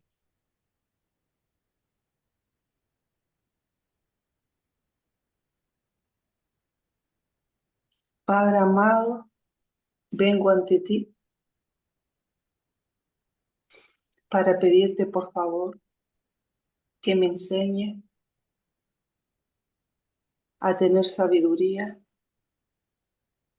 en todo lo que piense, en todo lo que haga, con mis hermanos, conmigo misma. Ayúdame, Padre, a escucharte y obedecerte con el corazón abierto ante ti y con la mente abierta ante ti, Padre. Ayúdame, Padre, a fortalecer la fe en ti y en mis hermanos. Ayúdanos, Padre, a caminar en este camino con tu compañía, con tu guía y con tu gracia, Padre. Ayúdanos, Padre, porque todos los días necesitamos de ti en todo lo que pensamos, en todo lo que hacemos, en todo lo que hablamos, con tu amor y tu paz. Ayúdanos, Padre, porque necesitamos de ti constantemente, con tu amor y con tu paz y tu gracia. En nombre de Cristo Jesús, gracias.